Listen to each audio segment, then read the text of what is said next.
हो का हाल चल बा? हमार तो निक बा, लेकिन ई बताई राउर का हाल बा? हमरो ठीके बा। ठीक बा? हाँ। हमके तो ना ठीक लगत है। काहे से कि भोर हम ही न मनावत है। इहो बतिया सही है। अकेले अकेले टेम्पू से जाए के पड़ा था तो का कहे भोरहरी तो नहीं के पड़ी। ई झाझा भेल थोड़ी है ये हाँ ये मैडम जी पिकअप। ये पिकअप है, हम तो जानते हैं टाटा सफारी है। ये मैडम जी का हो? ये बतावा कहाँ से आवताड़ू हो? जौनपुर जिला से।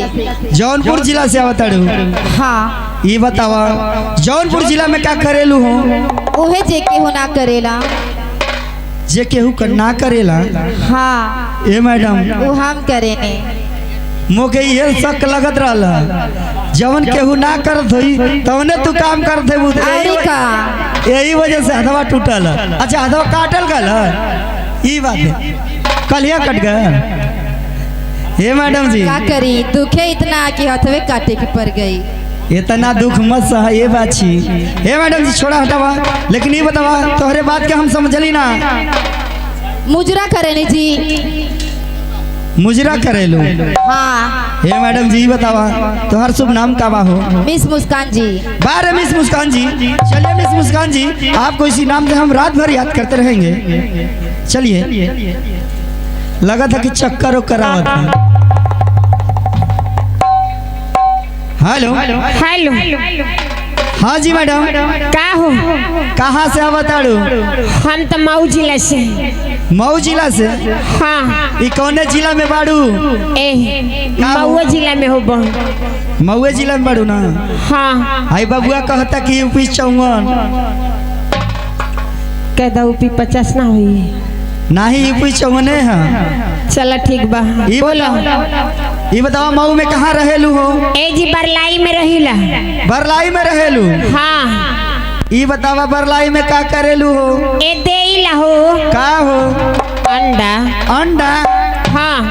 ए भैया देख ला लोग आज ले मुर्गी अंडा देते रही है, तनी अच्छी खासी शरीर अंडा देती है। ए मैडम जी बतावा का हो? हाँ जो तोहर संगमा आवेली तोहर दीदी वो अंडा देली का? ए वो मौका पावेनी तो वो दे देनी। अच्छा मौका पावेली तब देली? हाँ। अच्छा ए मैडम जी ऐसा ऐसा लइकन के देनी अंडा?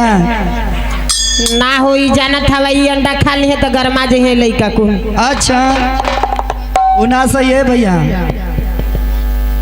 हो जैसे ले ला आगवा से ले ला भैया के उठवा के से पीछवा से मत लाया गाँव से ले ला। ए मैडम जी का हो? हम ना समझली। ए जाना तारा बरलाई में हमरे अंडा के दुकान बा। अच्छा अंडा के दुकान बा? हाँ। ए तरह कहे के ना चाहिए कि तोहरा अंडा के दुकान बा। बाग बौरा तोरी ऐसा मर्द ना के कन तनी देबू। अच्छा का करी? हमारे ऐसा मर्द ना कहला काहे मेरे में 20,000 गिने के पड़ गए है। इहो बतिया सही है। 20,000 गिनायल है तो वहू का असूल हो जाई। हाँ हाँ जानते बड़ा। ए मैडम जी ये बताओ तोहरे अंडा के दुकान बा? हाँ हो।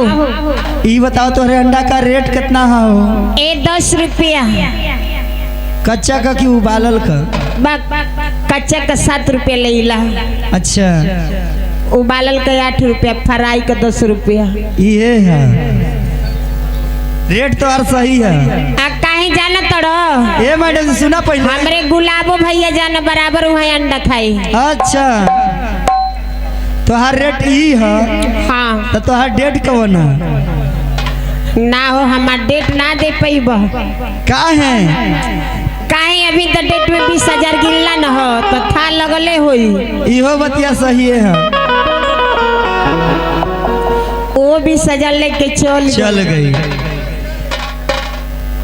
ये बतावा बोलो राउर नाम का बा हो? ए हमार तो नाम काजल है। बारे मिस काजल जी। चलिए मिस काजल जी आपको इसी नाम से हम रात भर याद करते रहेंगे। ठीक है नमस्ते। हाँ जी नमस्ते। चलिए ये रही हमारी कंपनी की दूसरी मैडम और आप लोग के सामने आ रही हैं इस कंपनी की तीसरी मैडम। तो आइए मैडम जी। हेलो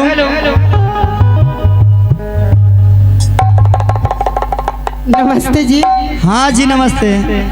ये बताओ कहाँ से आवत अड़ू? मऊ जिला खोरान की धरती से आ रही। अभी का कहाँ से आवत अड़ू?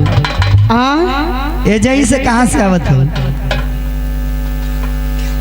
तरकुलवा पर चढ़ल हो का? तरकुलवा के ताकत हो पूरा गरमायल बाड़ू हैं? कैसन हाई कुल बिटोरत हो? ई कुल मत बिटोरा। ये बतावा तू खोरहट के धरती से आवत अड़ू? हाँ। ये बतावा खोरहट में क्या करेलू हो? मुजरा काम करे। तू मोजरे करेलू? हाँ। ए मैडम जी ये बतावा और नाम का बा? मिस अमृता जी। बारे मिस अमृता जी। अमृता जी अपने दोनों सहेली को बुला के नाच गाने का कार्यक्रम आगे बढ़ाइए। Hello hello check hello. हम चाहेंगे एक मंच पे कुर्सी भेजवा दें हमारे कमेटी के अध्यक्ष साहब। Hello hello. काहे अमृता जी? काहे सखी? आज काहे बड़ा मनहूस बोलत है? कल्हिया का तो नइखे देही में काम भइल हो। देखा हमार मामा कुर्सी लगा के बैठल बा।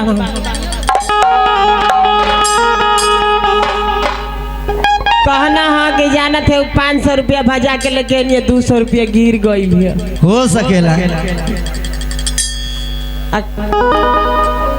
देखिला पागल है मामा ना लगबा। चला ए अमृता दीदी ये हराव तनी मुँह ये हर देखावा। काहे पीछे देखाव तड़ू? दे दा।